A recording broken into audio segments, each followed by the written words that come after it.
किसी का टूटा पर धमाका डीजे कमलेश दीवाना का होगा।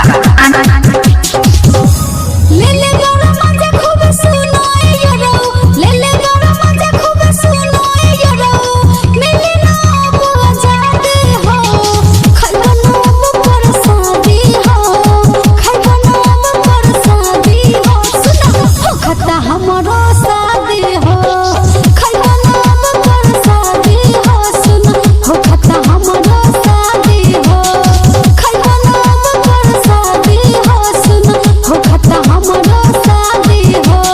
हमरा के कैसे भुलाई जय बुरनिया, हमरा के कैसे भुलाई जय बुरनिया, जाए से पहले बतई हो, ससा में अपना भुलई हो, ससा में अपना भुलई हो, सुन हम काम चलई हो, ससा में अपना भुलई हो, सुन हम काम चलई हो, ससा में अपना भुलई हो, सुन हम काम चलई हो, क्या बुझलू।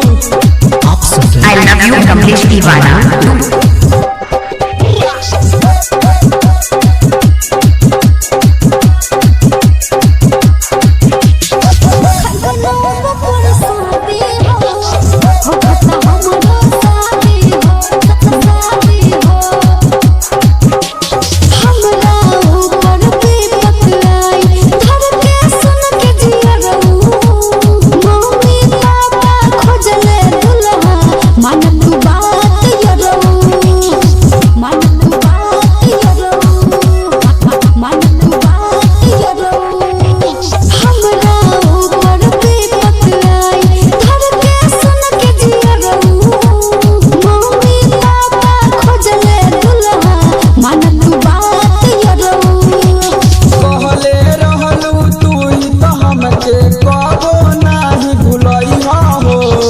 ससुआ में अपना बोलई हो, सुन हम काम चलई हो, ससुआ में अपना बोलई हो, सुन हम काम चलई हो।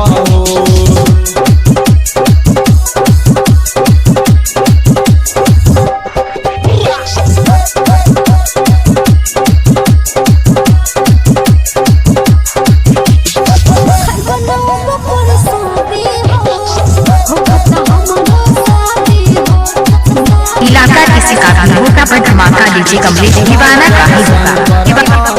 अनमोल से नारानी बोललू, बैजू बिहारी बन देहाती के नजर से बोललू, के नजर से बोललू, के नजर से हो राइटर शंकर अनुज अनमोल से नारानी बोललू, बैजू बिहारी बन देहाती के नजर से बोललू।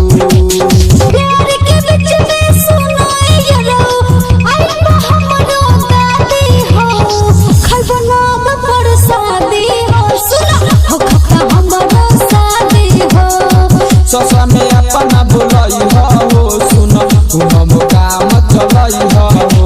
ले ले गौरा मजा खूब सुनो ए यारो, ले ले गौरा मजा खूब सुनो ए यारो, मिले ना अब आजादी हो, खैबा ना अब बरसाती हो, खैबा ना अब बरसाती हो, सुनो हो खता हमरो शादी हो, खैबा ना अब बरसाती हो, सुनो हो खता हमरो शादी हो, खैबा ना अब बरसाती हो, सुनो हो खता हमरो शादी हो। हमरा के कैसे भुलाई जय बुरनिया, हमरा के कैसे भुलाई जय बुरनिया, जाए से पहले बतई हो, ससा में अपना भुलई हो, ससा में अपना भुलई हो, सुन हम काम चलई हो, ससा में अपना भुलई हो, सुन हम काम चलई हो। खैबा ना अब बरसाती हो, सुनो हो खता हमरो इलाका किसी का टूटा पर धमाका डीजे कमलेश दीवाना का होगा।